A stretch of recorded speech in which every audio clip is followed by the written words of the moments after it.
Robert Duecaster, Secretary Court, and I thank God that that's in John Stirrup's Gainesville district.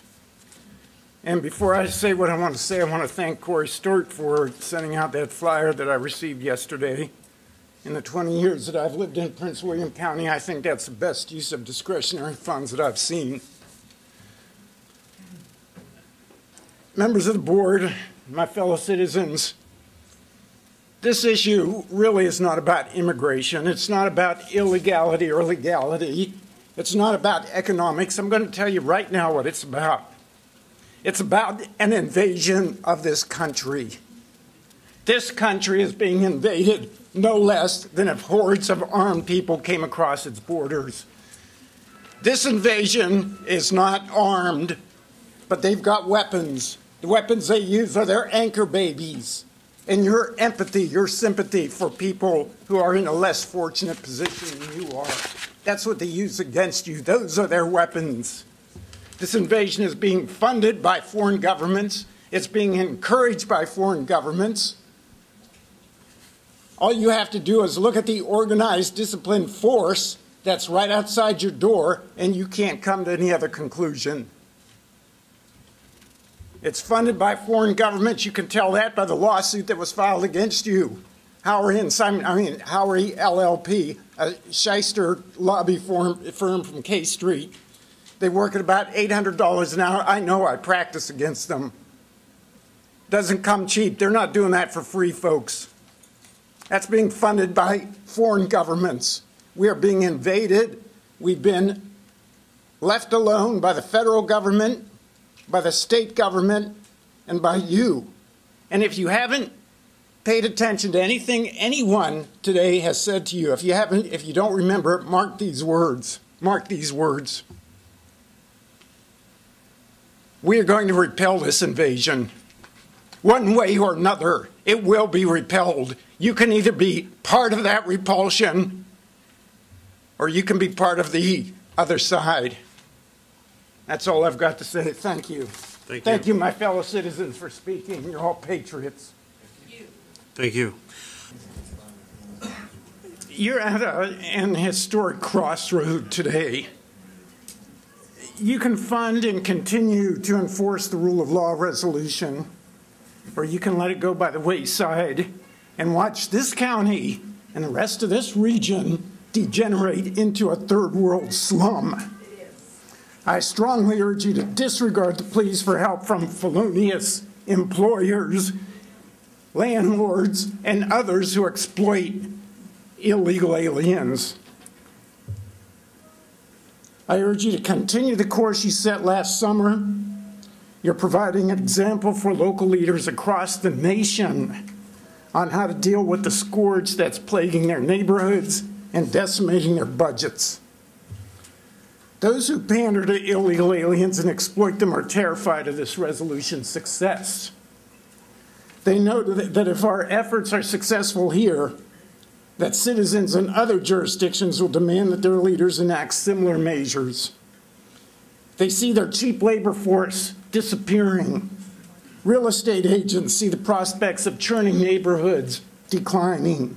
So they stand up in front of this board and call its members vile names and attribute personal motives to them because they know that success here will be copied in other localities. Localities whose schools will be stripped of all but the basic necessities in order to fund ESOL and other remedial classes for children of illegals. Localities whose budgets will be decimated by providing unlimited access to social services that are funded by a smaller and smaller legal tax-paying base. I urge the board to suffer the slights of these panderers and exploiters and recognize them as the gasps of a defeated minority. The board's detractors talk about a pervasive atmosphere of fear among the illegal community, and they blame it on this resolution. Well, if fear does exist throughout the illegal community, it's overdue. It's long overdue. I know that if I enter the country by hiding in the trunk of a car, or by wading across a river, by trekking through a desert, or by overstaying my visa, I'd be scared to stay in that country. I've lived and worked in a foreign country. I did not dare overstay the term of my visa. The resolution hasn't put fear into the illegal community. Their own act of illegally entering this country and staying here illegally is the source of their fear. Our neighborhoods are improving and returning to be the nice, peaceful places to live and raise children that they used to be. Stay the course, supervisors. Prince William County is a beacon of hope for the rest of the Commonwealth and the rest of the nation. Thank you. Thank you. Next speaker is Robert Duecaster. Former President Vicente Fox was honored in Richmond with an award by the State Hispanic Chamber of Commerce. Governor Timothy M. Kane was in attendance there, and he congratulated President Fox on receiving the award. Governor Kane is quoted as saying, "I view the internationalization of Virginia as a positive thing." Well, I've got news for Governor Kane. I've got news for the current president of Mexico. I've got news for Mr. Principi and the rest of this board. The legal tax-paying residents of Prince William County do not view the internationalization of their neighborhoods by truckloads of illegal aliens as a positive thing.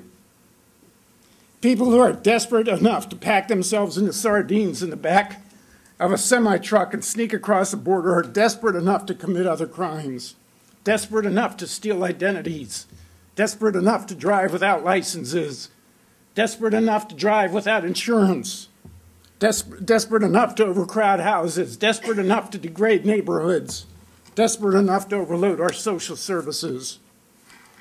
Well, this resolution was our answer, the citizens' answer, to the situation that Governor Kane so euphemistically refers to as internationalization.